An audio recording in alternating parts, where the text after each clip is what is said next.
ವ್ಯಾಖ್ಯಾಮುತ್ರಾಂ ಕರಸರಸಿಜೈ ಪುಸ್ತಕಂ ಶಂಖಚಕ್ರೆ ಬಿಭ್ರದ್ಭಿನ್ನ ಸ್ಫಟಿಕರುಚಿರೆ ಪುಂಡರೀಕೆ ನಿಷನ್ನಃ ಅಮ್ಲಾನ ಶ್ರೀರಮೃತ ವಿಶದೈರಂಶ ವಿಪ್ಲಾವಯ ನಮಾವಿರ್ಭೂಯಾದನಗ ಮಹಿಮಾ ಮಾನಸೇ ವಾಗಧೀಶ ನಮಸ್ತೆ ಪ್ರಾಣೇಶ ಪ್ರಣತ ವಿಭವಾಯಾವನಿಮಗಾಹ ನಮ ಸ್ವಾಮಿನ್ ರಾಮ ಪ್ರಿಯತಮ ನಮನ್ ಗುರುಗುಣ ನಮಸ್ತುಭ್ಯಂ ಭೀಮ ಪ್ರಬಲತಮ ಕೃಷ್ಣೇಷ್ಟ ಭಗವನ್ ನಮ ಶ್ರೀಮನ್ಮಧ್ವ ಪ್ರದಿಶ ಸುದೃಶಂ ನಮೋ ಜಯ ಜಯ ಶ್ರೀ ಗುರುಭ್ಯೋ ನಮಃ ನಾರಾಯಣಂ ಸುರಗುರುಂ ಜಗದೇಕನಾಥಂ ಭಕ್ತಪ್ರಿಯಂ ಸಕಲಲೋಕ ನಮಸ್ಕೃತಂ ಚ ತ್ರೈಗುಣ್ಯವರ್ಜಿತಮಜಂ ವಿಭುಮಾದ್ಯಮೀಶಂ ವಂದೇ ಭವಗ್ರಂ ಅಮರಾಸುರಸಿದ್ಧವಂದ್ಯಂ ನಾರಾಯಣಂ ನಮಸ್ಕೃತ್ಯ ನರಂಚೈವ ನರೋತ್ತಮಂ ದೇವೀಂ ಸರಸ್ವತೀಂ ವ್ಯಾಸಂ ತಥೋ ಜಯಮುದೀರೇ. ವೇದವ್ಯಾಸುರ ಮಹಾಭಾರತದ ಚಿಂತಕರಿಗೆ ವಂದನೆಗಳು. ಶಾಂತಿ ಪರ್ವದ 209ನೆಯ ಪ್ರವಚನ. ಧರ್ಮರಾಜನಿಗೆ ಆಪದ್ಧರ್ಮದ ಬಗ್ಗೆ ಭೀಷ್ಮರು ಉಪದೇಶ ಮಾಡುತ್ತಾ ಇದ್ದಾರೆ. ಅನೇಕ ಕಥೆಗಳಲ್ಲಿ ಹದ್ದು ನರಿಯ ಮಾತುಕತೆಯನ್ನು ತೋರಿಸಿಕೊಟ್ಟಿದ್ದಾರೆ. ಸ್ಮಶಾನದಲ್ಲಿ ಸತ್ತ ಮಗುವಿನ ಹತ್ತಿರದಲ್ಲಿ ಬಾಂಧವರು ದುಃಖಿಸುತ್ತಿರುವಾಗ ಬಿಟ್ಟು ಹೋಗುವಂತೆ ಬಿಟ್ಟು ಹೋಗದಂತೆ ಹದ್ದು ನರಿಗಳು ಅವರಿಗೆ ಉಪದೇಶ ಕೊಡ್ತಾ ಇದೆ. ಅದರೇನಾಯಿತು, ಮಗುವಿನ ಹೆಣ ಬಹಳ ವರ್ಷ ಆಗದಿದ್ದರೆ ಮಗುವಿನ ಹೆಣವನ್ನು ಸುಡುವುದಿಲ್ಲ, ಸುಡಬೇಕಾಗಿಲ್ಲ ಅಂತ ಧರ್ಮಶಾಸ್ತ್ರಗಳ ವಾದ. ಅದು ಸುಡುವುದಿಲ್ಲ ಅಂದರೆ ಹೂತು ಬಿಡ್ತಾರೆ ಮಾತ್ರ. ಇದೀಗ ಹೂಳುವುದರ ಬಗ್ಗೆ ಅವುಗಳ ಯೋಚನೆ ಇಲ್ಲ, ಬಿಟ್ಟು ಹೋಗುವುದಷ್ಟೇ ಮಾತುಕತೆ. ಅದನ್ನು ಹಾಗೆ ಮಾಡ್ತಿದ್ರು ಅಂತ ಅರ್ಥ. ಅದೊಂದು ನಮೂನೆ. ಹಕ್ಕಿಗಳಿಗಾಗಿ ಬಿಟ್ಟು ಹೋಗುವುದೇ ಹೆಣವನ್ನುಂಟು. ಇವತ್ತು ಅದನ್ನು ಪಾರ್ಸಿಗಳು ಮಾಡ್ತಾರೆ ಅಂತ ಕಾಣುತ್ತದೆ. ಆದರೆ ಅವರು ಹೀಗೆ ಕಾಡಿನಲ್ಲಿ ಬಿಡುವುದಲ್ಲ, ಸ್ಮಶಾನದಲ್ಲಿ ಇಡುವುದಲ್ಲ. ಅವರು ಮೇಲ್ಗಡೆ ಹಕ್ಕಿಗಳಿಗೋಸ್ಕರ ಎಲ್ಲೇ ಒಂದು ಎತ್ತರದ ಪ್ರದೇಶದಲ್ಲಿ, ಗುಡ್ಡೆಯಲ್ಲಿ ಅಥವಾ ತಾರಸಿಯಲ್ಲಿ ಕೆಲವೊಮ್ಮೆ ಹಾಕಿ ಬಿಡುತ್ತಾರೆ. ಹಾಗೆಯೇ ಅಜ್ಞಾತವಾಸಕ್ಕೆ ಪ್ರವೇಶ ಮಾಡುವಾಗ ಪಾಂಡವರು ಸಹ ದೊಡ್ಡ ಮರದಲ್ಲಿ ತಮ್ಮ ಆಯುಧಗಳನ್ನು ಕಟ್ಟಿಹಾಕಿ ಅದು ನಮ್ಮ ಅಮ್ಮನ ಹೆಣ ಅಂತೇನು ಹೇಳಿಕೊಂಡು ತಿರುಗಿದ್ರಲ್ಲ. ನಮ್ಮ ಇದು ರಿಚುವಲ್ಸ್, ನಮ್ಮ ಸಂಪ್ರದಾಯ, ಇದು ಕ್ರಮ ಅಂತ ಹೇಳಿ ಜನರಿಗೆ ಹತ್ತದಂತೆ ಹೋಗಿ ತೆಗೆಯದಂತೆ ಎಲ್ಲ ಮಾಡಿಕೊಂಡಿದ್ರು. ಅದರಂತೆ ಇದೊಂದು ಕ್ರಮ. ಹೌದು, ನರಿ ಹೇಳಿತ್ತು, ಬದುಕಿದ ನಿದರ್ಶನ ಕೊಟ್ಟಿತ್ತು ಇತಿಹಾಸದಲ್ಲಿ. ಅದು ಒಳ್ಳೆ ಕಥೆ ಹೇಳಿತ್ತು. ಅದು ಶಂಭುಕ ವಧೆ ಇವತ್ತು ಬಹಳ ಜನರಿಗೆ ಅರಗಿಸಿಕೊಳ್ಳಲಾಗದ ಸಂಗತಿ. ಅದು ಅವ ತಪಸ್ಸು ಮಾಡುವ ಮೂಲಕ ಲೋಕಕ್ಕೆ ಹಾನಿ ಮಾಡಿದ ಅಂತ ಕಳೆದ ಬಾರಿ ಹೇಳಿದೆ ನಾನು. ಒಬ್ಬ ಅಸುರ, ಜಂಘ ಅಂತ ಹೆಸರು ಅವನಿಗೆ. ಆತ ಪಾರ್ವತಿಯ ವರದಿಂದ ಕೊಪ್ಪಿದ್ದಾನೆ. ಇಷ್ಟಾಗಿಯೂ ತಪಸ್ಸು ಮಾಡಿ ದೇವತ್ವವನ್ನು ಪಡಿಬೇಕು ಅಂತ ಹೇಳಿಕೊಳ್ಳುತ್ತಾನೆ ಅವನೇ. ಹಾಗಾಗಿ ಮತ್ತೆ ಪಾರ್ವತಿಯ ಗಂಡನಾಗಬೇಕು ಅಂತ ಕೊನೆಗೆ ನೋಡಿ, ಪಾರ್ವತಿಯ ವರವನ್ನೇ ಪಡೆದು ಅವಳಿಗೆ ಮುಳುವ ಆಗ್ತಾನೆ. ಪಾರ್ವತಿಯ ವರ ಆದ್ರಿಂದ ಶಿವ ಏನು ವಿರೋಧ ಮಾಡಲಿಕ್ಕೆ ಹೋಗುವುದಿಲ್ಲ. ಹೀಗಾಗಿ ಅವನು ತಪಸ್ಸು ಮಾಡುವುದು ಅದಕ್ಕೂ ಮಿಗಿಲು ಅಂದರೆ ಬ್ರಹ್ಮದೇವನದ್ದು ಅಂತ ಅರ್ಥ ಆಗ್ತದೆ. ಅದಕ್ಕನುಗುಣವಾಗಿ ವಾಯುದೇವರಾಗಲಿ ಇವರು ಯಾರು ಉಪಟಳಕ್ಕೆ ಬರುವುದಿಲ್ಲ. ಅದರಿಂದ ರಾಮದೇವರೇ ಅವನನ್ನು ಮುಗಿಸಿದ್ರು. ವಿಷಯ ಸತ್ಯ. ಅದರಿಂದ ಲೋಕಕ್ಕೆ ಕ್ಷೇಮ ಮಾಡಿದ್ರು. ಅವನ ಕೆಟ್ಟಾಚಾರದ ಯೋಚನೆಗಾಗಿ ದೇವರು ಮಾಡಿಯಾನು ಕತೆ. ಉಳಿದವರು ಏನು ಮಾಡುತ್ತಾರೆ? ಅದಕ್ಕೆ ಇನ್ನೂ ಒಂದು ಹೇಳಿತ್ತದು ಒಬ್ಬ ಋಷಿಯ ಬಗ್ಗೆ, ಶ್ವೇತ್ಯರಾಜನ ಮಗ ಬದುಕಿದ ಬಗ್ಗೆ. ಹಾಗಾಗಿ ದೇವರೇ ಆಗಬೇಕು ಏನಂತ ಇಲ್ಲ, ದೇವರೆಲ್ಲ ಮಾಡ್ತಾನೆ ಎನ್ನುವುದು ಒಪ್ಪಿಗೆ ಉಂಟು ಎಲ್ಲರಿಗೂ. ದೇವರೇ ಆಗಬೇಕಾಗಿಲ್ಲ, ಅಂತಹ ಸಿದ್ಧ ಪುರುಷನಲ್ಲಿಯೂ ಆಗ್ತದೆ ಅಂತ ನರಿ ಭರವಸೆ ಕೊಟ್ಟಿತ್ತು. ನೋಡಿ, ಮಗು ಬದುಕಬಹುದು, ಯಾರಾದ್ರೂ ಬರ್ತಾನೆ ಸಿದ್ಧ ಪುರುಷ ಅಂತ. ಇದಕ್ಕೆ ಉತ್ತರ ಕೊಡಬೇಕು. ಹದ್ದು ಹತ್ರ ಕೇಳಿದ್ರೆ ಅವರು ಎಂತ ಹೇಳ್ತಿ, ಯಾರಾದ್ರೂ ಒಳ್ಳೆ ಪುರುಷವನ್ನು ಬದುಕಿಸಿಬಿಟ್ರೆ ನನ್ನ ಮಗುವನ್ನು ಬಿಟ್ಟು ಹೋಗಿ ಯಾಕೆ?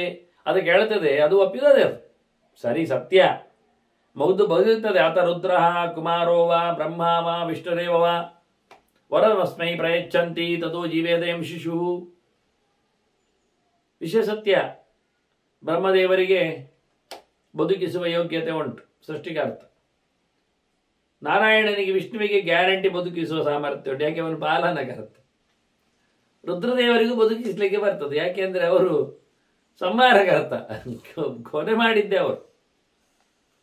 ಇನ್ನೂ ಒಂದು ಚಾನ್ಸ್ ಹೇಳ್ತದೆ, ಇದು ಕುಮಾರೋವ ಅಂತ ನೋಡಿ. ಷಣ್ಮುಖನಿಗೂ ಆಗ್ತದೆ, ಸ್ಕಂದನಿಗೂ ಅನ್ನೆಷ್ಟು ಶಕ್ತಿ ಷಣ್ಮುಖ ನೋಡಿ. ಇದೆಲ್ಲ ಶ್ಲೋಕಲ್ಲಿ ಕಲಿಬೇಕಾದ್ದು ನಾವು. ಅದ ರುದ್ರ ಕುಮಾರೋವ ಬ್ರಹ್ಮಾವ ವಿಷ್ಣುರೇವಚ ಅಂತ ಹೇಳುವಲ್ಲಿ ಲೋಕದ ಬಹಳ ದೊಡ್ಡದಾದ 4 ಶಕ್ತಿಗಳು ಅಂದ್ರೆ ನಾರಾಯಣ, ನಂತರದಲ್ಲಿ ಬ್ರಹ್ಮ, ಅನಂತರದಲ್ಲಿ ರುದ್ರ, ಮತ್ತೆ ನೋಡಿದರೆ ಯಾರು ಕೇಳಿದ್ರೆ ತ್ರಿಮೂರ್ತಿಗಳು ನಮಗೊತ್ತು. ಅದರ ನಂತರದ ಯಾರು ಕೇಳಿದ್ರೆ ಶಿವಕುಮಾರ, ಕುಮಾರನೇ. ಅವನು ಕೃಷ್ಣನ ಮಗನಾಗಿ ಪ್ರದ್ಯುಮ್ನ, ಬ್ರಹ್ಮನ ಮಗನಾಗಿ ಸನತ್ ಕುಮಾರ್, ಅವನನ್ನೇ ಸ್ಕಂದ ಇತ್ಯಾಚಕ್ಷತೆ ಅಂತ ಶ್ರುತಿ ಹೇಳುತ್ತದೆ. ಅವನಾದ್ರೂ ಬೇಕಾದ್ರೆ ಬದುಕಿಸಿ ಕೊಡ್ತಾನೆ ನೋಡಿ. ಅದ್ರ ಹೇಳುವಾಗ ಸ್ಕಂದ ಹೇಳಲಿಲ್ಲ, ಷಣ್ಮುಖ ಹೇಳಲಿಲ್ಲ, ದೇವಸೇನಾಪತಿಯಿಂದ ಕರೀಲಿಲ್ಲ, ಪ್ರದ್ಯುಮ್ನ ಅನ್ಲಿಲ್ಲ. ಶಬ್ದದಲ್ಲಿ ಹೇಳುವಾಗ ಕುಮಾರ ಅಂತ ಹೇಳ್ತದೆ. ಯಾಕೆ? ಇದು ಮಗು ಸತ್ತದ್ದು. ಮಗುವನ್ನು ನೆನೆಸಿಕೊಳ್ಳುವವ ಬದುಕಿಸ್ತಾನೆ. ಇದೊಂದು ದೊಡ್ಡ ವಿಷಯ, ನೋಡ್ಬೇಕಾದ ವಿಷಯ, ಕೇಳಬೇಕಾದ ವಿಷಯ. ಗ್ರಂಥ ಹೇಳುತ್ತದೆ, ಒಂದೊಮ್ಮೆ ಬದುಕಿಸುವುದಾದ್ರೆ ಕುಮಾರನಿಗೂ ಸಾಮರ್ಥ್ಯ ಉಂಟು. ಯಾಕೆ? ಕುಮಾರ ಸತ್ತದ್ದಲ್ಲ, ಅದೊಂದು ವಿಷಯ ಸರಿ. ಯಾಕೆಂದ್ರೆ ಇದೊಂದು ನಡೀತದೆ. ಒಂದ್ಸರ್ತಿ ಸ್ವರ್ಗದ ದೇನು ಕಣ್ಣೀರಿಟ್ಟಿರು, ಹತ್ತುಕೊಂಡಿತು. ಆಗ ಕೇಳುತ್ತಾರೆ, ಅಲ್ಲಿ ಯಾಕೆ ಅಳುವುದೇನು, ವಿಷಯ ಏನು? ಅಲ್ಲಿ ನೋಡಿ ಇಂತ ತೋರಿಸ್ತದೆ. ಭೂಲೋಕದಲ್ಲಿ ಬಿಸಿಲು, ಬೀರು ಬಿಸಿಲಿನಲ್ಲಿ ಎತ್ತುಗಳೆರಡನ್ನು ಗದ್ದೆಯಲ್ಲಿ ಕೆಲಸ ಮಾಡಿಸ್ತಿದ್ದಾನೆ. ನೀರಿಲ್ಲ, ಬಿಸಿಲು ಬೇರೆ, ಒಣಭೂಮಿ, ಸಂಕಟ ಪಡ್ತಾ ಉಂಟು. ಅದಕ್ಕೆ ಅದು ಹೇಳಿದ್ದು, ನನ್ನ ಮಕ್ಕಳಿಗೆ ಸಂಕಟ ಆಗ್ತದೆ. ಅದರದ್ದೇನು ಡೈರೆಕ್ಟ್ ಮಗು ಅಲ್ಲ, ಅದರ ಸಂತಾನ. ಆಗ ಅದರ ಮೇಲಿನ ಕಾರುಣ್ಯಕ್ಕೆ ಇಂದ್ರ ಮಳೆ ಸುರಿಸ್ತಾನೆ, ಎತ್ತುಗಳಿಗೆ ಸಂತೋಷಗೊಳಿಸ್ತಾನೆ, ನೆಲಕ್ಕೆ ತಂಪು ಮಾಡುತ್ತಾನೆ. ನೋಡಿ, ಎಲ್ಲಿಂದ ಎಲ್ಲಿ ಕತೆ ನೋಡಿ.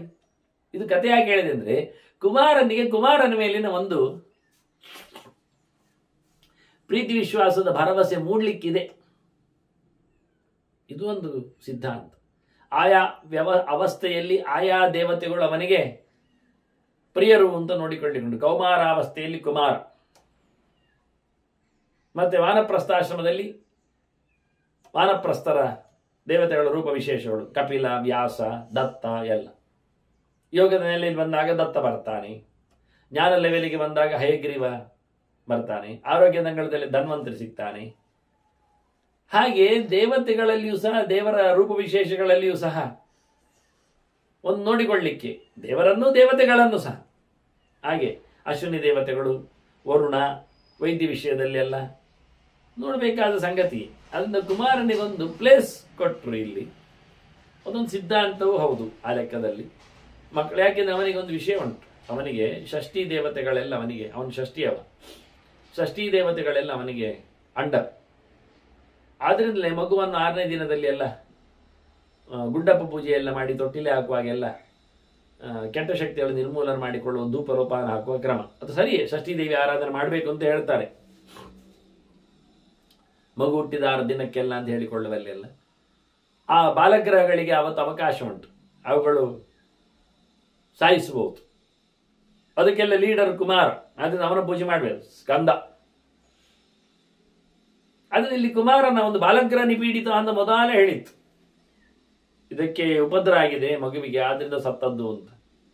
ಅದನ್ನ ಕುಮಾರೋವಾ ಅದು ಹೇಳ್ತದೆ, ಕುಮಾರನಿಗೂ, ಸನತ್ ಕುಮಾರನಿಗೂ, ಸುಬ್ರಹ್ಮಣ್ಯನಿಗೂ ಇಲ್ಲಿ ಅವಕಾಶ ಉಂಟು.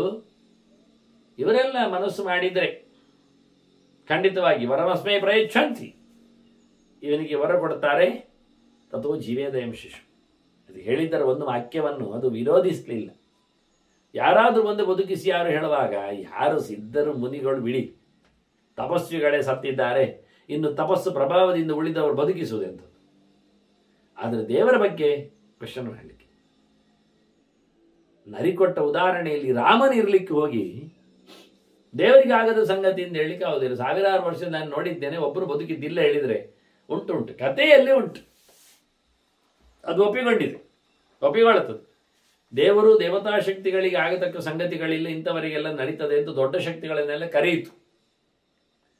ಮತ್ತೆ ನೀವು ಅಳುವುದರಿಂದ ನರಿಗೆ ಹೇಳಿತು ಅಂತ ಅಳುವುದು, ಬಬ್ಬೆ ಆಗುವುದು, ಕಣ್ಣೀರು ಸುರಿಸುವುದು, ಇದರಿಂದ ಬದುಕುವುದಿಲ್ಲ. ಇದರಿಂದ 12 ಗಂಟೆ ಕೂಗಿದರೆ ಬದುಕ್ತದೆ, 24 ಗಂಟೆ ಕೂಗಿದರೆ ಹೇಳ್ತದೆ, ಅಂಥದ್ದೆಲ್ಲ ಕಾಲ 100 ವರ್ಷ ನೀವು ಕೂಗಿದ್ರು ಬದುಕ್ತದೆ ಅಂತ ಹೇಳಲಿಕ್ಕೆ ಬರುವುದಿಲ್ಲ. 100 ನರಿ ಒಟ್ಟು ಹೇಳಿದ್ರು ಆಗುವುದಿಲ್ಲ. ನಾವೆಲ್ಲ ಕರ್ಮ ಪ್ರಪಂಚದ ಅಧೀನರೇ ಅಲ್ವಾ. ಅಹಂಚ ಕ್ರೋಷ್ಟಕಶ್ಚೈವ ಯೂಯಂ ಏಚಾಸ್ಯ ಬಾಂಧವ. ಈ ಮಗುವಿನ ಮಿತ್ರರು, ಬಂಧುಗಳು, ನಾನು, ಆ ನರಿ, ಮತ್ತೆ ನೀವು ಸಹ, ಎಲ್ಲರೂ ಸಹ ಧರ್ಮಾಧರ್ಮೋ ಗೃಹೀತ್ವೇಹ ಸರ್ವೇ ವರ್ತಾಮಹೆ ಅಧ್ವನಿ. ಈ ಬದುಕಿನ ದಾರಿಯಲ್ಲಿ ನಾವೆಲ್ಲ ಬುತ್ತಿಯನ್ನೇ ತಂದಿದ್ದೇವೆ, ಕರ್ಮದ ಬುತ್ತಿ, ಅದನ್ನು ಇಟ್ಕೊಂಡೇ ನಡೆಯುವುದು. ಧರ್ಮ ಅಧರ್ಮ, ಸರಿ ತಪ್ಪುಗಳು, ವಿಧಿ ನಿಷೇಧಗಳು, ಒಳಿತು ಕೆಡುಕುಗಳು, ಪುಣ್ಯದ ಮತ್ತು ಪಾಪದ ದಾರಿಗಳು, ಇದರಲ್ಲಿ ನಮ್ಮ ನಡಿಗೆ ನಮಗನುಗುಣವಾಗಿಯೇ ಇರ್ತದೆ. ನಾವೆಲ್ಲ ಯಾವುದನ್ನು ಬಿಟ್ಟು ಬರುವವರಲ್ಲ, ಬಿಟ್ಟು ಹೋಗ್ಲಿಕ್ಕೆ ಆಗುವುದಿಲ್ಲ. ಪ್ರತಿಯೊಬ್ಬರದ್ದು ಹೀಗೆಯೇ ನಡೆ, ಹೀಗೆಯೇ ಬದುಕು, ಹೀಗೆಯೇ ದಿನವಾರ್ತೆಗಳು. ಇದರಲ್ಲೇನುಂಟು? ಒಳ್ಳೆಯದಾಗಿ ಬದುಕಿದ ಒಳ್ಳೆಯವನಾಗ್ತಾನೆ, ಕೆಟ್ಟವನಾಗಿ ಬದುಕಿದ ಕೆಟ್ಟದನ್ನು ಬೆಳೀತಾನೆ. ಅಪ್ರಿಯಂ ಪರುಷಂಚಾಪಿ ಪರದ್ರೋಹಂ ಪರಸ್ತ್ರೀಯಂ ಅಧರ್ಮಂ ಅನೃತಂಚೈವ ದೂರಾತ್ ಪ್ರಾಜ್ಞಃ ವಿವರ್ಚೇತ್. ಆದಷ್ಟು ತಿಳಿದವ ತಪ್ಪು ಮಾಡದೆ ಇರಬೇಕು, ಅದರಿಂದ ಅವನು ಒಪ್ಪಿಕೊಂಡು ನಡೀತಾನೆ, ಬದುಕ್ತಾನೆ. ಇಂತಹ ಅಕಾಲದಲ್ಲಿನ ಮೃತ್ಯು, ತೊಂದರೆ ಪಡತಕ್ಕಂಥ ರೋಗಗಳು, ವಿಚಿತ್ರವಾದ ಸಮಸ್ಯೆಗಳು, ಸಮಾರಾದ ನಷ್ಟ, ನೋವುಗಳು, ಇದ್ಯಾವುದು ಇರುವುದಿಲ್ಲ. ಹಾಗಾಗಿ ಯಾರಿಗೂ ಅವನು ದ್ವೇಷವನ್ನು ಮಾಡಬಾರದು, ಯಾವುದನ್ನು ಸಹ ವಿರೋಧಿಸಬಾರದು, ಯಾರಿಗೂ ಬೇಡವಾದವನಂತೆ ಇರಬಾರದು, ಯಾರನ್ನು ಬೇಡ ಮಾಡಬಾರದು. ಅವನು ಅಪ್ರಿಯವಾದಿ, ಅಪ್ರಿಯಾಚಾರಿ ಎಲ್ಲ ಆಗಬಾರದು. ಹಿತವಾಗಿದ್ರು, ಪಥ್ಯವಾಗಿದ್ರು ಪ್ರಿಯವಾದ್ದನ್ನೇ ಹೇಳಬೇಕು. ಇನ್ನೊಬ್ಬರನ್ನು ಮನನೋಯಿಸುವ, ಅವರನ್ನು ಕೆರಳಿಸುವಂತೆ ಆಗುವುದಿಲ್ಲ. ನೋಡಿ, ಇದು ರಾವಣನಿಗೆ ಮಾರೀಚ ಹೇಳುವಾಗ ಹೇಳಿತ್ತು, ಅಪ್ರಿಯಸ್ಯ ಭಕ್ತ ಶಿವತ್ತ ಶ್ರೋತ ದುರ್ಲಭ. ಮನುಷ್ಯನಿಗೆ ಬೇಕಾದಾಗಿ ಇರಬೇಕಂತೆ, ಇಲ್ಲ ಆದರೆ ಅವನು ಡಿಲೀಟ್, ಅವನ ಬಿಡ್ತಾರ. ನೀವು ಸಭೆಗೆ ಬಂದರೆ ಬರಬೇಕು, ಬಂದ ನಂತರ ಜನರಿಗೆ ಹೇಗೆ ಆಗ್ತದೆ ಖುಷಿ ಹಾಗೆ ಹೇಳಬೇಕು. ತತ್ವವನ್ನೆಲ್ಲ ನಿಷ್ಠುರವಾಗಿ ಹೇಳಲಿಕ್ಕೆ ಇಲ್ಲ, ಹೇಳಿದರೆ ನೀವು ಅನ್ಪಾಪ್ಯುಲರ್, ಜನರಿಗೆ ಅದು ಬೇಡ. ಆದ್ರಿಂದ ಜನ ನಿಮ್ಮನ್ನೇ ಹೊರಗೆ ಹಾಕ್ತಾರೆ. ಮಾರೀಚಿ ಹೇಳಿದ್ದು, ಮಾರೀಚ ರಾವಣನಿಗೆ ಅವನು ಜಿಂಕೆ ಆಗುವ ಮೊದಲು ಹೇಳಿದ್ದು, ದಮ್ಮಯ್ಯ ಮಾರೆ, ನೀನು ರಾಮನ ಸುದ್ದಿ ಬಿಡು, ಅವನ ತೊಂದರೆ ಮಾಡ್ಲಿಕ್ಕೆ ಹೋಗಬೇಡ. ನೀನು ಮಾತ್ರ ಅಲ್ಲ, ಸಮಸ್ತ ರಾಕ್ಷಸ ವಂಶವನ್ನು ಇಲ್ಲ ಮಾಡ್ತೀನಿ. ಅದರಿಂದ ನಿನಗಿದು ನಾನು ಹೇಳುವಂಥದ್ದು ಇಷ್ಟ ಇಲ್ಲ, ನನಗೆ ಗೊತ್ತುಂಟು, ಆದರೆ ಇದು ನಿನಗೆ ಒಳ್ಳೆಯದಾಗ್ತದೆ. ಒಳ್ಳೆಯದನ್ನು ಹೇಳಿದ್ದನ್ನು, ಇಷ್ಟವಲ್ಲದ್ದನ್ನು ಜನ ಒಪ್ಪುವುದಿಲ್ಲ. ನೋಡಿ, ರೋಗಿಗೆ ಸಿಹಿ ತಿನ್ನಬಾರದು ಅಂತ ಹೇಳಿದ್ದು ಅವನಿಗೆ ಯೋಗ್ಯ ಸಲಹೆ, ಆದರೆ ಅವನಿಗೆ ಇಷ್ಟ ಇಲ್ಲ ಅದು. ಅದೇಂದು ನೀವು ಹಾಗೆ ಹೇಳೋದು? ಆಯ್ತಲ್ಲ, ನೀವು ಹೇಳಿದ್ ಕೇಳೋದಿಲ್ಲ, ನಾವು ನಿಮ್ಮಲ್ಲಿ ಬರುವುದೇ ಇಲ್ಲ. ನಾವು ನೀವೆಂತ ಮಾತ್ರ, ನಾವು ಎಂತ ಬೇಕಾದ್ರೂ ತಿಂದ್ರು ನಮಗೆ ನೀವು ಮಾತ್ರ ಕೊಡ್ಬೇಕು. ರಾಜ ಇನ್ನೇನು 4 ದಿನದೊಳಗೆ ಸಾಯುವುದೇ ಅಂದ ಜ್ಯೋತಿಷಿ.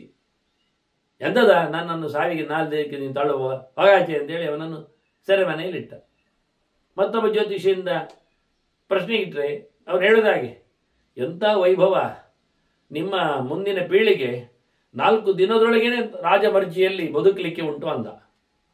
ಹೇಳಿದದನ್ನೇ ಅವನು, ನಿನ್ನ ಸಾಯ್ತಿ, ನಿನ್ನ ಮಗ ಬರ್ತಾನೆ ಅಂತ ಪಟ್ಟಕ್ಕೆ. ಆದರೆ ಹೇಳುವಾಗ ಏನು ಹೇಳುವ, ಈ 4 ದಿನದೊಳಗೇನೆ ನಿನ್ನ ಮುಂದಿನ ಉತ್ತರಾಧಿಕಾರಿಗಳ ವೈಭವದ ನಡೆನ ಕೇಳಬೇಕು. ನಿನ್ನ ಹೆಸರು ಚಿರಸ್ಥಾಯಿ ಆಗಲಿಕ್ಕೆ ಉಂಟು ರಾಜ. ಅವನಿಗೆ ಬೇಷ್ ಹೇಳಿ ಶಾಲೆ ಹಾಕಿದ್ದೇನು, ದುಡ್ಡು ಕೊಟ್ಟದ್ದೇನು, ಬಿಡಿಸಿದ್ದೇನು, ಕಾರ್ಮ ಇವನು ಸಾಯುವುದನ್ನೇ ಅವನು ಹೇಳುವಾಗ ಜನರಿಗೆ ಖುಷಿಯಾಗುವಂತೆ, ರಂಗೆಟ್ಟಾಗುವಂತೆ ಹೇಳಬೇಕಂತೆ. ಅದದ ಅಪ್ರಿಯಂ ಪರುಷಂಚಾಪಿ, ಹಾರ್ಷ್ ಆಗಿ ಮಾತಾಡಲಿಕ್ಕಿಲ್ಲ, ನೋವು ಮಾಡಲಿಕ್ಕಿಲ್ಲ. ಇನ್ನೊಬ್ಬರಿಗೆ ಹೇಳಿ ಬಿಡ್ತಾರೆ. ಮದುವೆ ತಕ್ಷಣವೇ ಹೇಳ್ತಾರೆ, ಕಿವಿ ಹಿಂಡಿ ಹೇಳ್ತಾರೆ, ಅದು ಕಿವಿ ತಟ್ಟಿ ಹೇಳ್ತಾರೆ, ಅದು ಕಿವಿ ಕಚ್ಚಿ ಹೇಳ್ತಾರೆ. ನನಗೆ ಹಾರ್ಟ್ ಮಾಡಬಾರ್ದು. ಇದು ಒಳ್ಳೆ ಕಥೆ ಆಯ್ತಲ್ಲ, ಹಾರ್ಟ್ ಇದ್ರೆ ಅಲ್ವಾ ಹಾರ್ಟ್ ಮಾಡೋದು. ಮದುವೆ ಆದಂದ್ರೆ ಇಬ್ಬರು 2 ಹೃದಯವನ್ನು ಎತ್ತಿ ಹೊಂಡಕ್ಕೆ ಎಸೆದಿರಬೇಕು. ಯಾಕೆ? ಇಲ್ಲವೇ ಇಲ್ಲ, ಮುಗಿದೋಯ್ತು. ಹಾರ್ಟ್ಲೆಸ್ ಮ್ಯಾರಿ ಮೀನ್ಸ್ ಹಾರ್ಟ್ಲೆಸ್ ಅಂತ ಅರ್ಥ. ಮತ್ತೆಂದಲ್ಲ, ಹೃದಯವಂತಿಗೆ ಇದ್ದವರು ಎಂದೂ ಯಾರನ್ನು ಮದುವೆ ಆಗುವುದೇ ಇಲ್ಲ. ಹೀಗೆ ಬಹಳ ಚೆನ್ನಾಗಿ ಹೇಳ್ತಾನೆ ಪರುಷಂ. ನೋಡಪ್ಪ, ಕಠೋರವಾಗಿರಬೇಡ, ಸೌಮ್ಯವಾಗಿರು, ಉಗ್ರವಾದಿ ಆಗಬೇಡ, ಚುಚ್ಚಿದ್ದು ಗೊತ್ತಾಗಬಾರದು.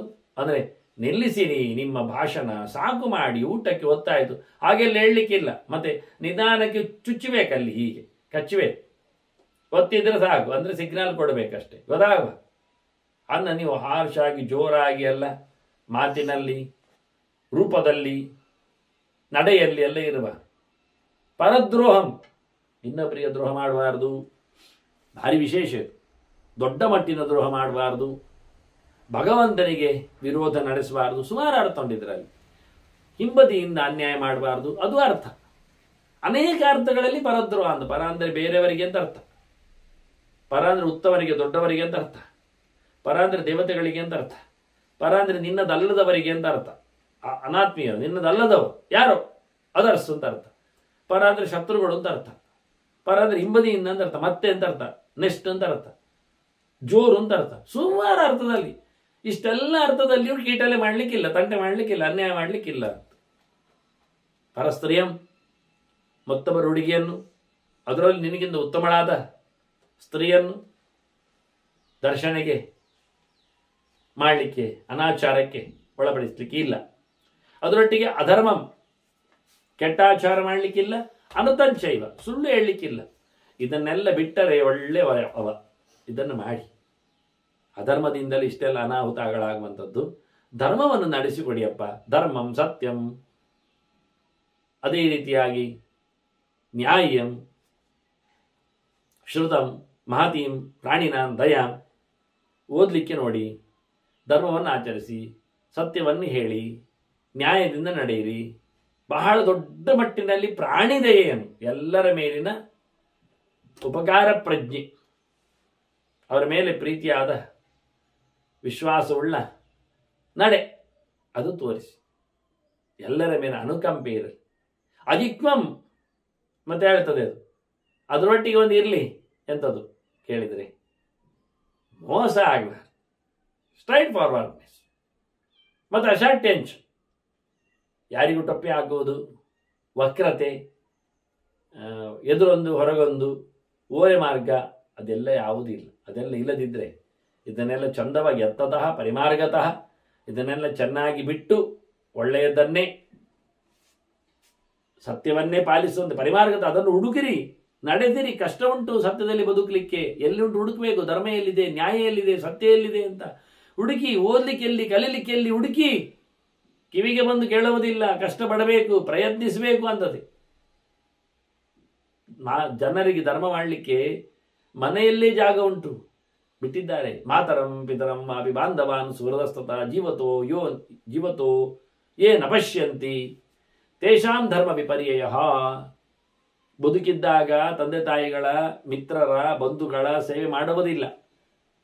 ಗುರುಗಳ, ಬೇಕಾದವರ, ದೊಡ್ಡವರ ವಿಷಯದಲ್ಲಿ ಅವನು ದುರ್ವರ್ತನೆ ಮಾಡುತ್ತಾನೆ.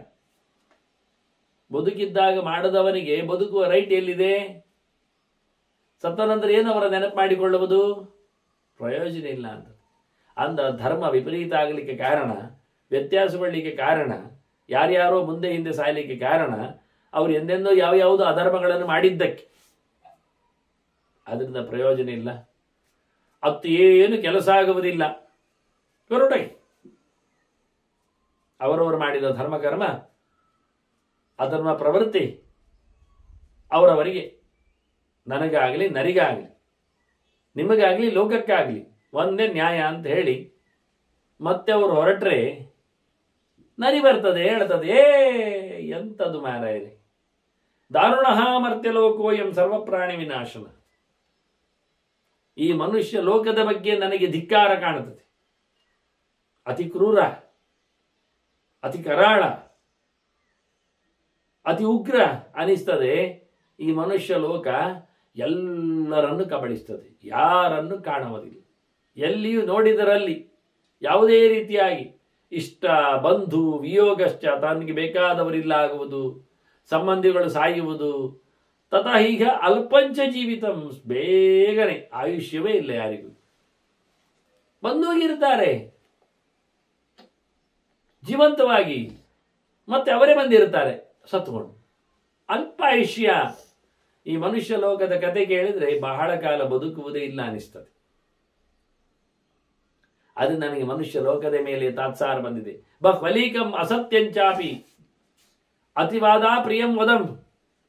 ಇಲ್ಲಿ ಖಂಡಾಬಟ್ಟೆ ಮಾತಾಡುವುದೇ ಮಾತಾಡೋದು, ಅದರಲ್ಲಿ ಪೂರ ಸುಳ್ಳುಗಳೇ ಹೆಚ್ಚಿರುವುದು, ಅದರಲ್ಲಿ ಯಾವುದೇ ರೀತಿಯಾದ ವಿಶೇಷತೆ ಏನಿಲ್ಲ. ಸುಳ್ಳು ಮತ್ತೆ ಎಲ್ಲ ಮೋಸ, ಅಲ್ಲಿ ಒಂದು ಮೋಸ, ಮತ್ತೆ ಎಲ್ಲ ಒಳ್ಳೆಯದು ಹೇಳುವುದಿಲ್ಲ, ಕೆಟ್ಟ ಮಾತುಗಳೇ ಇರುವುದು, ನಿಂದೆಗಳೇ ಇರುವುದು, ಚಾಡಿಗಳೇ ಇರುವುದು, ವಿರೋಧಗಳೇ ಇರುವುದು, ಕುಟುಕುಗಳೇ ಇರುವುದು, ಒಂದಕ್ಕೊಂದು ಹೆಣೆದುಕೊಂಡು ಹೋಗುವುದೇ, ನಿಲ್ಲಿಸುವುದಿಲ್ಲ.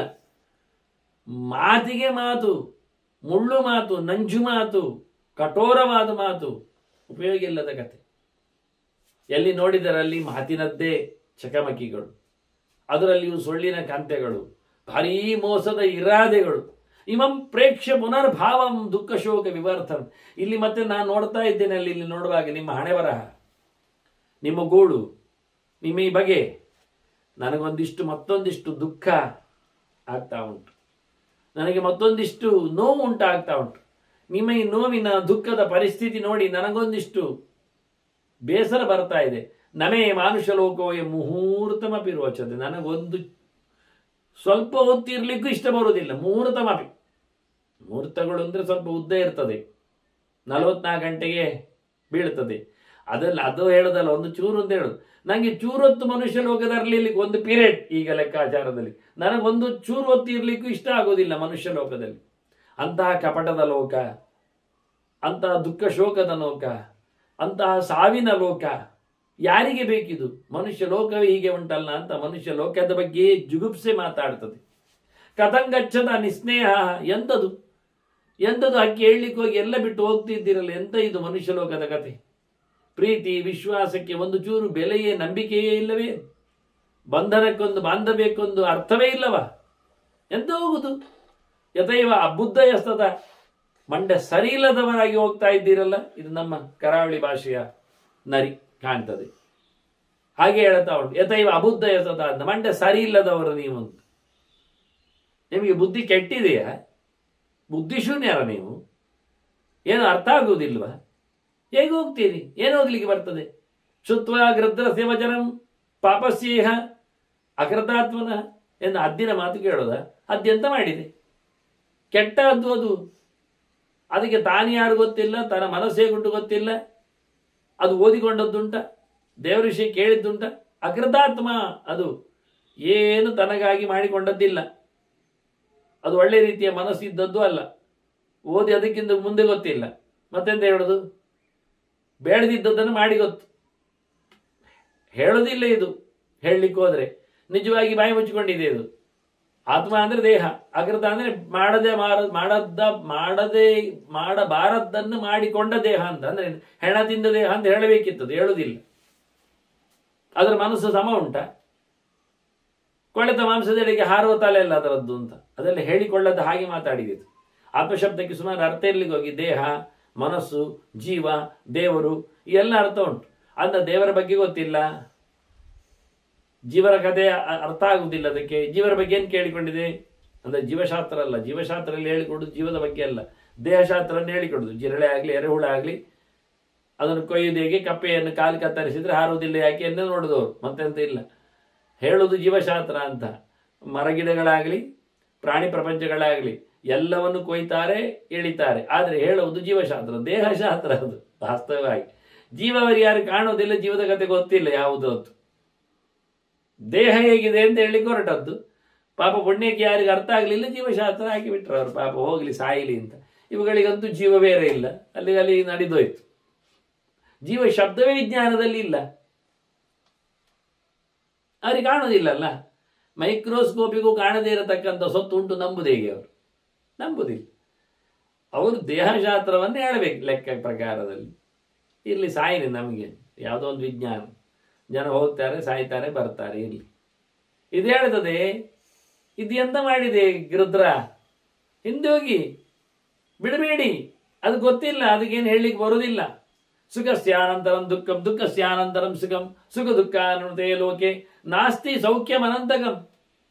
ಈ ಲೋಕ ನೋಡಿದ್ರೆ ಸುಖಸ್ಯಾನಂತರಂ ದುಃಖ, ಖುಷಿ ಇದ್ದಾಗ ದುಃಖ ಖುಷಿ ನಂತರದಲ್ಲಿ ದುಃಖವೇ ಬರ್ತದೆ. ಈಗ ನಿಮ್ಗೆ ದುಃಖ ಆಗ್ತಾ ಉಂಟು, ಖಂಡಿತ ಸುಖ ಆಗ್ಬೇಕಲ್ಲ, ದುಃಖಸ್ಯಾನಂತರಂ ಸುಖಂ ಬರ್ಬೇಕಲ್ಲ. ಒಂದೇ ಇರ್ತದ, ಒಂದೇ ಬಗ್ಗೆ ಅದರದ ಅರ್ಥ ಉಂಟಾ? ಮನುಷ್ಯನ ಸುಖವೇ ಇದ್ರೆ ಅವನಿಗೆ ಸುಖ ಅಂತ ಗೊತ್ತಾಗುವುದಿಲ್ಲ, ಅದು ದುಃಖ ಬಂದಾಗ ಗೊತ್ತಾಗ್ತದೆ, ಓ ಇದು ಸುಖ ಅಂತ. ಹಾಗೆ ದುಃಖವೇ ಇರುವುದಿಲ್ಲ, ಸುಖ ಬರ್ತದೆ. ಇದು ನಿಮಗೆ ದುಃಖ ಉಂಟಲ್ಲ, ಇದರ ನಂತರ ನೆಕ್ಸ್ಟ್ ಚೇಂಜ್ ಏನು? ನೆಕ್ಸ್ಟ್ ಚೇಂಜ್ ಏನು? ಸುಖವೇ ಆಯ್ತಲ್ಲ. ಯಾರಿಗೂ ನಿರಂತರ ಸುಖ ಇರುವುದು ಅಂತ ಇಲ್ಲ, ಯಾರಿಗೂ ನಿರಂತರ ದುಃಖ ಇರುವುದು ಅಂತ ಇಲ್ಲ. ನಿಮಗೀಗ ನಿರಂತರ ದುಃಖ ಉಂಟು ಅಂತ ಆದ್ರೆ ಹೋಗ್ಬೋದಲ್ಲ, ಸುಖ ಆಗ್ತದಲ್ಲ, ಆಗ್ಬೋದಲ್ಲ, ಇಲ್ಲಿಯೇ ಯಾಕೆ ಆಗುವುದಿಲ್ಲ? ಜೀವಂತಮೇವ ವಶ್ಯಾಮಿ ಮನಸ ನಾತ್ರ ಸಂಶಯ. ಈ ಚಂದವಾದ ನಿಮ್ಮ ವಂಶವನ್ನು ಬೆಳಗಿಸುವ ಈ ಮಗುವನ್ನು ನೋಡಿದ್ರೆ ನನಗೇನು ಬದುಕಿದ ಹಾಗೆ ಕಾಣ್ತಾ ಉಂಟು ನೋಡಿ. ಅವರಿಗೆ ಭರವಸೆ ತುಂಬುತ್ತದೆ ಒಂದು ಗೆರೆ, ಜೀವಂತಮೇವ ವಶ್ಯಾಮಿ ಅಂತದೆ. ನಂಗೆ ಕಾಣುದಿಲ್ಲ ಅಲ್ಲ, ನಾವಿಗೂ ಕಣ್ಣು ಉಂಟಲ್ಲ, ಅದು ಬದುಕಿದಾಗ ಕಾಣುದಿಲ್ಲ, ಸತ್ತದು ಕಾಣಿದೆ. ಮನಸ ಅಂತದೆ, ನನಗೆ ಮನಸ್ಸಿನಲ್ಲಿ ಹಾಗೆ ಕಾಣ್ತಾ ಉಂಟು ನೋಡಿ. ಕೆಲವೊಮ್ಮೆ ಇನ್ನೊಬ್ಬರು ನಂಬಿಸು, ನನಗೆ ಏನೋ ಒಳ ಮನಸ್ಸಿನಲ್ಲಿ ಹೇಳುತ್ತಾ ಉಂಟು ಅದು ಬದುಕಿದೆ ಬದುಕ್ತದೆ ಅಂತ. ಜೀವಂತವೇ ವಶ್ಯಾಮಿ ಮನಸ ನಾತ್ರ ಸಂಶಯ, ಗ್ಯಾರಂಟಿ. ಅದು ಬೆಟ್ಟು ಕಾಡ್ತದೆ ನೋಡಿ, ಹೇಳ್ತದೆ, ಪ್ರತಿಜ್ಞೆ ಮಾಡಿ ಹೇಳ್ತದೆ, ಆಣೆ ಮಾಡಿ ಹೇಳ್ತದೆ, ದೇವರಾಣೆಗೂ ಬದುಕಿದಾಗೆ ಕಾಣ್ತದೆ ನನ್ನ ಮನಸ್ಸಿನಲ್ಲಿ ಏನೋ ಹಾಗೆ ಉಂಟು ಅಂತ. ನನಗೆ ತನ್ನ ಮನಸ್ಸನ್ನು ಉಪಯೋಗಿಸಿಕೊಂಡು ಇವರನ್ನು ಎಳಿಲಿಕ್ಕೆ ನೋಡ್ತಾ ಉಂಟು. ಪುತ್ರ ಶೋಕಾಭಿತಪ್ತಾನಾಂ ಮೃತಮಪ್ಯ ವಕ್ಷಂ. ನೀ ಬಿಟ್ಟು ಹೋಗಿದ್ರೆ ನಿಮಗೆ ದುಃಖದ ರಾಶಿಯಲ್ಲಿ ನನ್ನ ಪ್ರಕಾರದಲ್ಲಿ ನಿಮಗೆ ಸಾಯುವುದೇ ಒಳ್ಳೆಯದು ಕಾಣ್ತದೆ.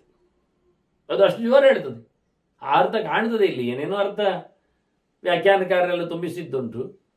ಅದು ಓದಿಕೊಂಡಾಗ ಪುತ್ರ ಶೋಕಾಮಿ ತಪ್ತಾನಂ ವಹ, ನಿಮಗೆ ಅಂತ ಅರ್ಥ. ಬೊಬ್ಬೆ ಹಾಕುತ್ತಿರುವ ನಿಮಗೆ ಮೃತಮಪ್ಯದ್ಯ ನಕ್ಷಮ ಮೃತಮಪ್ಯದ್ಯ ವಕ್ಷಮಂ, ಇವತ್ತು ನಿಮಗೆ ಸಾವೇ ಗತಿ, ಮರಣವೇ ದೊಡ್ಡ ಸಂಗತಿ ಆಗ್ತದೆ. ನೀವು ಬಿಟ್ಟೋದ್ರೆ ಸತ್ತ ಹಾಗೆ ಅಲ್ವಾ? ದುಃಖದಿಂದ ತುಂಬಿದವರಿಗೆ ಸಾವಿಗಿಂತ ಕೊನೆ ಬೇರೆ ಏನುಂಟು ಅಲ್ವಾ? ದುಃಖ ಸಂಭಾವನಾಂಕರತ್ವ ಮತ್ತೆ ಸುಖಂ ಧಾರಯಿತ ಸ್ವಯಂ. ನೀವು ಹಣೆ ಬರ ನೋಡಿದ್ರೆ ಗೊತ್ತುಂಟ, ದುಃಖದಿಂದ ಉಮ್ಮಳಿಸುತ್ತಿದ್ದೀರಿ, ಕಷ್ಟವನ್ನು ಅನುಭವಿಸ್ತಾ ಇದ್ದೀರಿ. ಆದ್ರೆ ಏನು ತಲೆಯೇನು ಕೇಳಿದ್ರೆ ಮಗು ಹುಟ್ಟಿ ಬಂದ್ರೆ ಒಳ್ಳೆಯದು ಅಂತ ಸುಖದ ಯೋಚನೆ ಉಂಟು. ಸುಖದ ಯೋಚನೆಯಲ್ಲಿ ದುಃಖವನ್ನು ಉಣ್ತಾ ಇದ್ದೀರಿ, ಇದು ಸಮವ ಇಬ್ಬಂದಿತನ. ದುಃಖದ ಅನುಭವ ಆಗ್ತಾ ಉಂಟು, ಸುಖದ ನಿರೀಕ್ಷೆ ಉಂಟು, ಹೀಗೆ ಬಿಟ್ಟು ಹೋಗ್ತೀರಿ. ಸುಖದ ನಿರೀಕ್ಷೆಯಲ್ಲಿ ಬಿಟ್ಟು ಹೋದ್ರೆ ದುಃಖದ ಅನುಭವ ಆಗ್ತಾ ಇದ್ರೆ ಅರ್ಥ ಆಗ್ತದ? ಮಗುವನ್ನು ಬಿಟ್ಟು ಹೋಗ್ಲಿಕ್ಕೆ ಬರ್ತದ? ನಿಮ್ಮ ತಲೆಯೊಳಗೆ ಬದುಕಬೇಕು ಅಂತ ಉಂಟು, ಅಷ್ಟು ದುಃಖವನ್ನು ಅನುಭವಿಸ್ತಾ ಇದ್ದೀರಿ, ಮತ್ತೆ ಯಾಕೆ ಬಿಟ್ಟು ಹೋಗ್ತೀರಿ? ತೆಕ್ವಾ ಗಮಿಷ್ಯದ ಕ್ವಾದ್ಯ, ಇವತ್ತು ಎಲ್ಲಿ ಹೋಗುದು ಅಂತ ಆಗಲಿ ನಿಮ್ಮದು, ಹೋಗಬೇಡಿ. ಮತ್ತೆ ಅದು ಬರ್ತದೆ, ಅವ್ರು ಗಚಕ್ಕ ಕೂತದ್ದು ನೋಡಿ ಬಿಡುದಿಲ್ಲ ಅಂತ ಗೊತ್ತಾಗಿ, ಎಲ್ಲ ದೇವರೇ ಅದು ಹೇಳ್ತದೆ, ನೀವು ಎಲ್ಲಿ ಕೂತಿದ್ದೀರಿ, ಎಲ್ಲಿ ಹೋಗುದಿಲ್ಲ ಹೇಳಿದ್ದು ನೀವು, ಇದು ಎಂತ ಕತೆ? ಒಮ್ಮೆ ನೋಡಿ, ಒಮ್ಮೆ ಗಮನಿಸಿ. ಈಗ ಆ ದುಃಖದಿಂದ ಸಾಯುವುದಕ್ಕಿಂತ ನೀವು ಬೇರೆ ಕಥೆಯಲ್ಲಿ ಸಾಯ್ತೀರಿ ನೋಡಿ. ಹೇಗೆ ಅಂದ್ರೆ ಅಯಂ ಪ್ರೇತಗಣಾಕಿರಣ ಯಕ್ಷ ರಾಕ್ಷಸ ಸೇವಿತ ದಾರುಣ ಕಾನನೋದ್ದೇಶ ಕೌಕ್ಷಿಕೈ ಅಭಿನಾದಿತ. ಆಗ್ತದೆ, ಕತ್ತಲಾಗ್ತದೆ, ಗೊತ್ತಾಗ್ತದೆ ಇದೇನು ಅಂತ. ಅಯಂ ಪ್ರೇತಗಣಾಕಿರಣ, ಇದು ಸತ್ತವರ ನಾಡು. ಚೆನ್ನಾಗಿ ಹೇಳುತ್ತದೆ. ಪ್ರೇತ ಅಂದ್ರೆ ಹೋದದ್ದಕ್ಕೆ ಪ್ರೇತ ಅಂತ ಹೆಸರು. ಇದು ಇಲ್ಲಿಂದ ತೆರಳಿದವರ, ಈ ಲೋಕ ಬಿಟ್ಟವರ ರಾಶಿಗಟ್ಟಲೆ ಆತ್ಮಗಳ, ಮೃತರ ಆತ್ಮಗಳ ಸಂಕೀರ್ಣ ಇದು.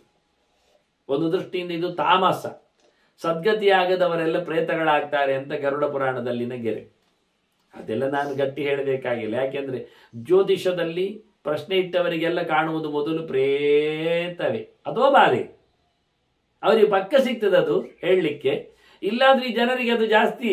ಅವನೇ ಪ್ರಶ್ನೆ ಕೇಳಿದ್ದಾನೆ, ಗರುಡನೇ ಕೇಳುತ್ತಾನೆ ಅವನು, ಯಾಕೆ ಕೃಷ್ಣ ಉಳಿದ ಯುಗಗಳಲ್ಲಿ ಎಲ್ಲ ಈ ಕತೆ ಕಾಣುವುದಿಲ್ಲ, ಕಲಿಯುಗದಲ್ಲಿ ಪ್ರೇತಬಾಧೆ ಜಾಸ್ತಿ ಕಾಣ್ತದೆ ಯಾಕೆಂದ್ರೆ ಅವನೇ ಪ್ರಶ್ನೆ ಕೇಳಿದ್ದಾನೆ. ಗರುಡನಿಗೆ ಪ್ರಶ್ನೆ ಬಂದದ್ರಿಂದ. ಆದ್ರೆ ಕೃಷ್ಣ ಒಳ್ಳೆ ಜ್ಯೋತಿಷಿ ಉತ್ತರ ಕೊಟ್ಟದ್ಲೆ ಯಾಕಿತ್ತು. ಆದ್ರೆ ಯಾರು ನೋಡ್ತಾರೆ ಕೃಷ್ಣನ ಜ್ಯೋತಿಷ್ಯವನ್ನು? ಅವನೇನು ಉತ್ತರ ಕೊಟ್ಟ ಅಂತ ಅದು ನೋಡ್ಬೋದಿತ್ತಲ್ಲ, ನೋಡುದಿಲ್ಲ. ಗರುಡ ಪ್ರಶ್ನೆ ಕೇಳಿದ್ದು ಮಾತ್ರ ಸತ್ಯ. ಅವನಿಗೆ ಹೇಳಿಲ್ಲ, ಅವನ ಜಾತಕ ತೋರಿಸ್ಲಿಲ್ಲ. ಅವ ಹೇಳಿದ್ದು ಮನುಷ್ಯ ಲೋಕದಲ್ಲಿ ಕಲಿಯುಗದಲ್ಲಿ ಭಾರಿ ಭಾರಿ ಪ್ರೇತಬಾಧೆ ಕಾಣ್ತದಲ್ಲ ಯಾಕೆ ಅಂತ ಅವ ಸಾರಿ ಇಟ್ಟತ್ತು. ಆಗ ಕೃಷ್ಣನ ಉತ್ತರ ಒಂದು ಒಳ್ಳೆದು ಚಂದ ಇತ್ತು. ನನ್ನನ್ನು ಯಾರು ಕರೆಯುವುದಿಲ್ಲ, ಆದ್ರಿಂದ ಎಲ್ಲರೂ ಪ್ರೇತರಾಗ್ತಾರೆ ಹೇಳಿಬಿಟ್ಟಿದ್ದಾನೆ ಅವನು. ಕೃಷ್ಣ ಹೇಳಿದರೆ ಪ್ರೇತಬಾಧೆ ಇಲ್ಲ, ಅದು ಅವನ ನೇರ ನುಡಿ.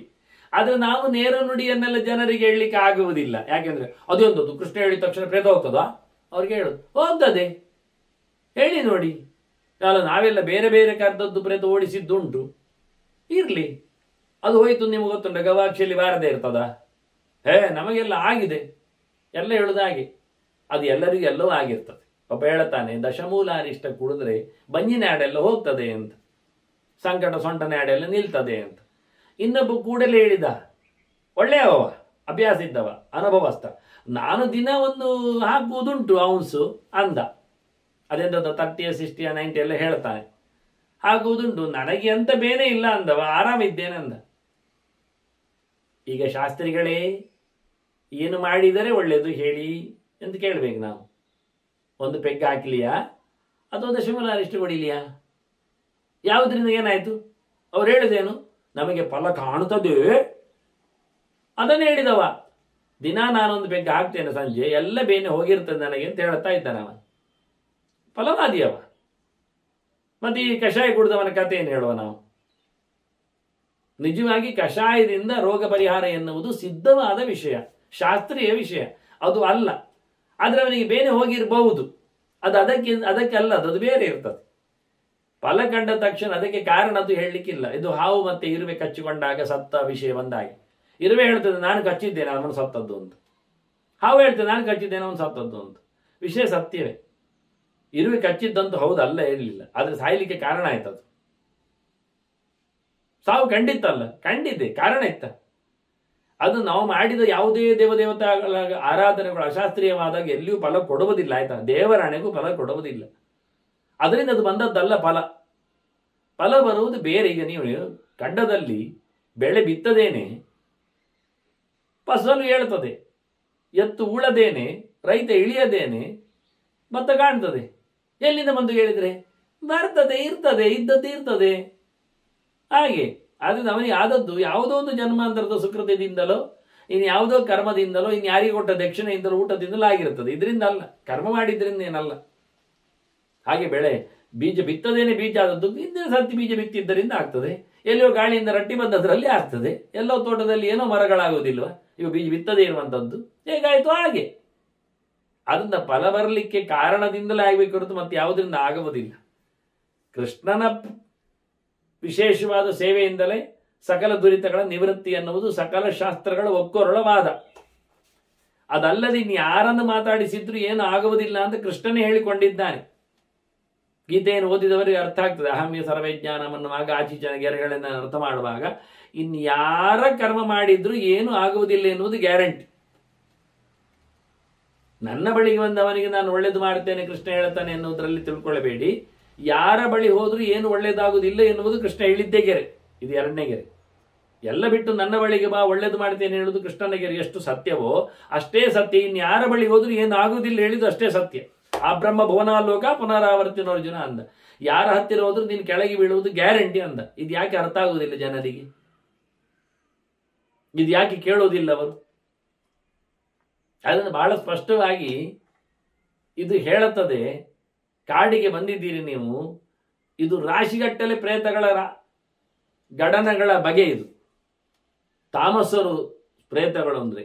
ಇನ್ನು ರಾಜಸರು ಇದ್ದಾರೆ ಇಲ್ಲಿ, ಯಕ್ಷ ರಾಕ್ಷಸ ಸೇವಿತ. ಇದು ಕಾಡು.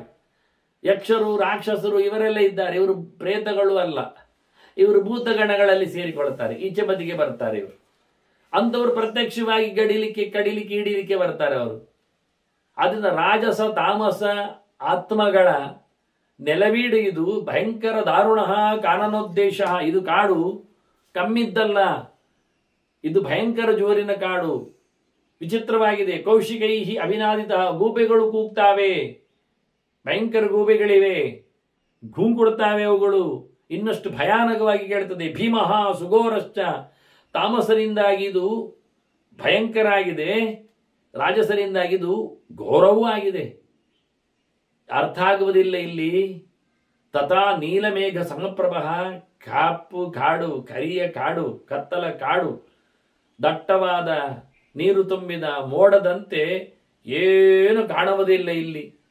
ಅಸ್ಮಿನ್ ಶವಂ ಪರಿತ್ಯಜ್ಯ ಪ್ರೇತಕಾರ್ಯಾಣ್ಯುಪಾಸದ. ಹೋಗಿ ಬಿಟ್ಟು ಹೋಗಿ.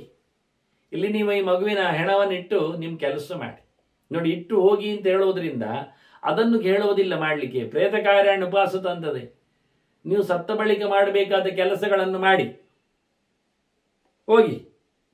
ಮಾಡಬೇಕಾದಕ್ಕೆ ಬೇಕಾದ ಕಳೆದ ಬಾರಿ ಹೇಳಿತ್ತು ಜಲಸ್ಥಾನಂಗಮಿಷ್ಯತ ಅಂತೇಳಿ, ನೀರಿನಡೆಗೆ ಹೋಗುವುದು, ತರ್ಪಣಾದಿಗಳನ್ನು ಮಾಡಲಿಕ್ಕೆ ಅಂತ. ಬಿಟ್ಟು ಹೋಗಲಿಕ್ಕೆ ಕಾಡಿನಲ್ಲಿ ಅಂತ. ಪ್ರಾಣಿಗಳಿಗೆ ತಿನ್ನಲಿಕ್ಕೆ ಅಂತಲೇ ಕ್ರಮ. ಉಳುವುದಿಲ್ಲ, ಸುಡುವುದಿಲ್ಲ, ಸಣ್ಣ ಮಕ್ಕಳನ್ನು ಸುಡುವ ಕ್ರಮ ಇಲ್ಲ ಅಂತ ಕೃಷ್ಣನೇ ಹೇಳಿರ್ತಾನೆ ಗರುಡನ ಹತ್ರ. ಹೋಗಿ ಪ್ರೇತ ಕಾರ್ಯ ಮಾಡಿ. ಪ್ರೇತ ಕಾರ್ಯ ಮಾಡ್ಲಿಕ್ಕೆ ಉಂಟು ಅಂತ ಆಯ್ತು. ಇದಕ್ಕೆ ಮಾಡುವುದಲ್ಲ, ಹೆಣಕ್ಕೆ ಮಾಡುವುದಲ್ಲ, ಸತ್ತವನಿಗಾಗಿ ಮಾಡುವಂತ ಅರ್ಥ. ಇದಾದ್ರೆ ಇಲ್ಲೇ ಮಾಡಬಹುದಿತ್ತು, ಅವರು ಮಾಡೋದಿಲ್ಲ. ಅದಕ್ಕೆ ಮಾಡುವುದಲ್ಲ, ಅದಕ್ಕೇನಿಲ್ಲ ಅಷ್ಟೇ. ಅದು ಮಾಡುವ ಯಾವಾಗ ಹೇಳ್ತದೆ ಇದು ನೋಡಿ. ಇದೆಲ್ಲ ಅಪರ ಸಂಸ್ಕಾರ ಎಲ್ಲ ಓದಿಕೊಂಡಿದೆ. ಹದ್ದು ಒಳ್ಳೆ ಗೊತ್ತುಂಟು ಅದಕ್ಕೆ. ಹಿಂದೆ ಎಲ್ಲ ಪುರೋಹಿತ ಆಗಿತ್ತೇನೋ. ಪಾನುಹು ಯಾವನ್ನ ಯಾತ್ಯಸ್ತಂ ಯಾವಚ್ಚ ವಿಮನಾದಿಶ. ಸೂರ್ಯಕಂತು ಮೊದಲಾಗಬೇಕೆಲ್ಲ ಪ್ರೇತ ಕಾರ್ಯ ಮಾಡಿಬಿಡಿ. ಇನ್ನೀಗ ಸೂರ್ಯಕಂತು ತಾನೆ. ರವಿ ಹೋಗುವ ಮುಂಚೆಯೇ, ದಿಕ್ಕು ಕತ್ತಲಾಗುವ ಮುಂಚೆಯೇ ನಿಮಗೆ ಹೋಗಲಿಕ್ಕೆ ಕಾಣಬೇಕಲ್ಲ ಕಾಡಿನಿಂದ.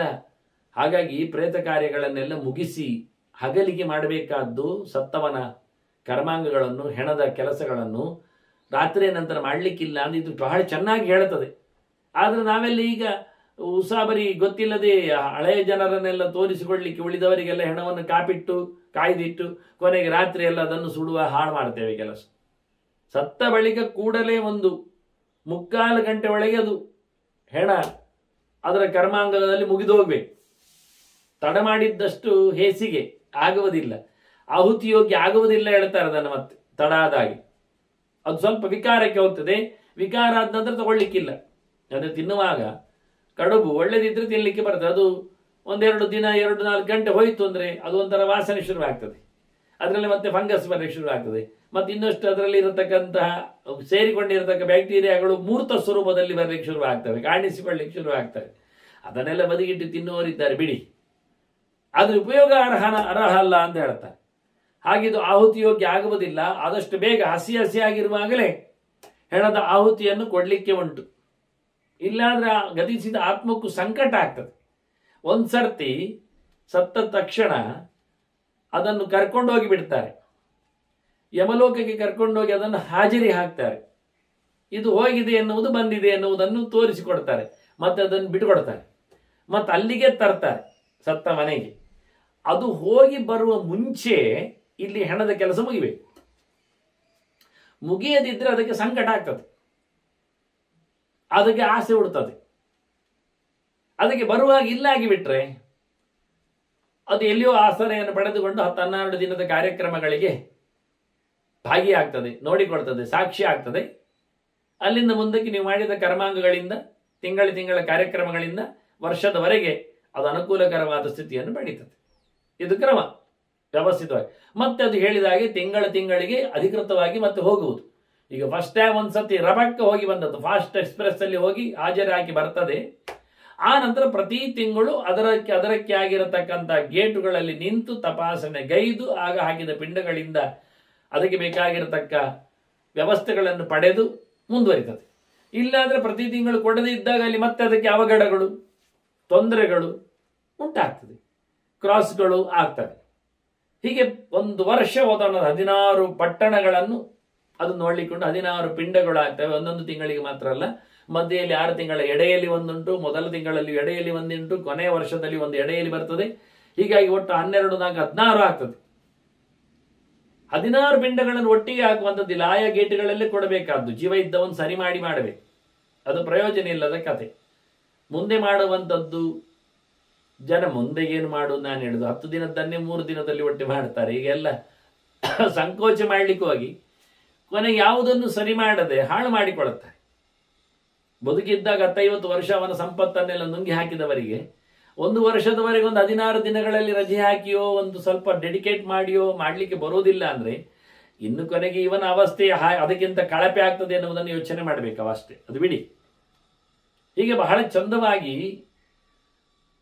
ಕತ್ತಲಾಗದ ಮುಂಚೆ ಹಗಲಿನ ಹೊತ್ತಿನಲ್ಲಿ ಕೆಲಸ ಮುಗಿಸಬೇಕು. ರಾತ್ರಿ ದಾಹಾದಿಗಳು ಅಲ್ಲ, ಆಗ ಮಂತ್ರಾದಿಗಳಿಗೆ ಬೆಲೆ ಇಲ್ಲ, ಸುಡದೆ ಉಪಾಯ ಇಲ್ಲ ಅನ್ನುವ ನೆಲೆಯಲ್ಲಿ ಅಲ್ಲ ಇದು ಹೇಳುತ್ತದೆ. ಹೋಗಿಬಿಡಿ, ಪ್ರೇತ ಕಾರ್ಯಗಳನ್ನು ಹಗಲಿಗೆ ಮಾಡಿಬಿಡಿ. ಸೂರ್ಯ ಇದ್ದಾಗಲೇ ಎಲ್ಲ ಕೆಲಸ ಆಗಬೇಕು, ಸೂರ್ಯ ಹೋದ ಬಳಿಕ ಅಲ್ಲ ಅಂತ ಹೇಳುತ್ತದೆ. ನೋಡಿ, ನಂದಂತಿ ಪರುಷಂ ಶ್ಯೇನಾಹ ಶಿವಾಹ ಕ್ರೋಶಂತಿ ದಾರುಣಂ ಮೃಗೇಂದ್ರಾಹ ಪ್ರತಿ ನರ್ದಂತಿ. ಕೇಳ್ತೀರಾ? ಕತ್ತಲಾಗಲಿ, ಸೂರ್ಯನ ಕತೆ ಹೋಗಲಿ, ಮತ್ತೇನಾಗ್ತದೆ ಅಂತ ಗೂಬೆಗಳ ಏನೊಂದು ಘೇಂಕಾರಗಳು, ಜೊತೆಯಲ್ಲಿ ಹದ್ದುಗಳು ವಿಚಿತ್ರವಾಗಿ ಕೂಗ್ತಾವೆ, ಭಯಂಕರವಾಗಿ ರಣಹದ್ದುಗಳ ಆರ್ಭಟ, ಇತ್ತ ನರಿಗಳ ಕೂಗಾಟ, ಅದಕ್ಕೆ ಅನುಗುಣವಾಗಿ ಸಿಂಹಗಳ ಗರ್ಜನೆಗಳು, ಇವೆಲ್ಲ ಆಗ್ತವೆ. ಭಾರಿ ಜೋರಿ ಇರ್ತದೆ. ಚಿತಾ ಧೂಮೇನ ಸಂರಜ್ಯಂಚೇತ ಪಾದಪಾಹ ನೀಲೇನ. ಈ ಕಪ್ಪು ಕರಾಳವಾದ ಚಿತೆಯ ಉರಿದ ಹೊಗೆಗಳಿಂದ ಮರಗಳೆಲ್ಲ ಕಂಗೆಟ್ಟಿ ಕಪ್ಪುಗಟ್ಟಿ ಎಲ್ಲ ಹೋಗ್ತವೆ, ವಿಚಿತ್ರ ಆಕಾರ ತಳೆದಿರ್ತವೆ. ಅಂದ್ರೆ ಇದು ಭೂತದಾಗಿ ಕಾಣ್ತದೆ ಹೇಳುವ ರೀತಿ ಅದು. ಮರಗಳಿಗೆಲ್ಲ ಬೂದಿ ಬಳಿದಿರ್ತದೆ, ಅದರ ಧೂಮಗಳು ಆವರಿಸಿರ್ತವೆ. ಒಟ್ಟು ಮೇಲೆ ನೋಡಿದಾಗ ಭಯಂಕರವಾಗಿ ಕಾಣುತ್ತದೆ. ಸ್ಮಶಾನೇಚ್ಛ ನಿರಾಹಾರಾಹ ಪ್ರತಿನಂದಂತಿ ದೇಹಿನಃ. ಎಂತವರು? ಯುಷ್ಮಾಂ ಪ್ರದರ್ಶಯಿಷ್ಯಂತಿ ವಿಕೃತಾಹ ಮಾಂಸಭೋಜಿನಃ.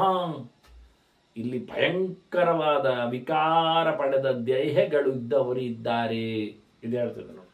ಹದ್ದು ಹೇಳುತ್ತಾ ಉಂಟು, ಸ್ಮಶಾನದಲ್ಲಿ ಆಸೆ, ಊಟ ಇಲ್ಲದ ಮಾಂಸ ತಿನ್ನುವ ಪ್ರಾಣಿಗಳೆಲ್ಲ ಇದ್ದಾವೆ.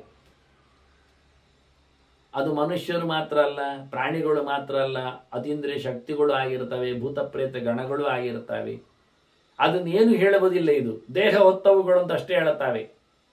ಕ್ಷುದ್ರವಾದ ವಿಕಾರವಾದ ದೇಹಗಳು. ಕೆಲವಕ್ಕೆ ತಲೆಯೇ ಇಲ್ಲ, ಕೆಲವಕ್ಕೆ ಒಂದು ಕಾಲು ಮಾತ್ರ, ಕೆಲವು ಕಾಲೇ ಇಲ್ಲದೆ ಸಂಚಾರ ಮಾಡ್ತವೆ ಆಕಾಶದಲ್ಲಿ, ಕೆಲವಕ್ಕೆ ರೆಕ್ಕೆಗಳುಂಟು, ಕೆಲವಕ್ಕೆ ಒಂದೇ ಕಣ್ಣು, ಕೆಲವೆಂಥದ್ದು ದೀರ್ಘ ಹನು, ದೀರ್ಘನಾಸ, ದೀರ್ಘಕರ್ಣ ಎಲ್ಲ. ಹೀಗೆ ಸ್ಮಶಾನವಾಸಿಗಳ ದೇಹಗಳೆಲ್ಲ ವಿಕಾರಗಳು ಏನ್ ಮಾಡ್ತವೆ? ನಿಮ್ಮನ್ನೇ ಹಿಡಿತಾವೆ ಅಂತದೆ. ವಿಶ್ವಾಂ ಪ್ರದರ್ಶಯಿಷ್ಯಂತಿ, ನಿಮ್ಮ ಮೇಲೆ ಎರಗುತ್ತಾವೆ. ಹಸಿವು, ವಿಕಾರ ಆಕಾರಗಳು. ಯದಿ ಜಂಬುಕ ವಾಕ್ಯಾನಿ ನಿಷ್ಫಲಾನಿ ಅನೃತಾನಿ ಚ ಶ್ರೋಷ್ಯತ ಭ್ರಷ್ಟ ವಿಜ್ಞಾನಾಹ ತದ ಸರ್ವೇ ವಿನಕ್ಷತ. ನೀವ ನರಿಯ ಸುಳ್ಳು ಮಾತನ್ನು ಕೇಳಿಕೊಂಡು ವ್ಯರ್ಥವಾದ, ಕೆಲಸ ಇಲ್ಲದ, ಮೋಸದ ಗೆರೆಗಳನ್ನು ಕೇಳಿಕೊಂಡು ಇಲ್ಲಿ ನೀವು ಗಮ್ಮತ್ನಲ್ಲಿ ಕೂತು ಬಿಟ್ರೆ ನಿಮ್ಮ ಮಂಡೆ ಹಾಳಾಗುವುದಷ್ಟೇ ಅಲ್ಲದೆ ನೀವು ಸಾಯ್ತೀರಿ. ನೀವು ಖಂಡಿತ ಇಲ್ಲ ಆಗ್ತೀರಿ. ಯೋಚನೆ ಮಾಡಿ.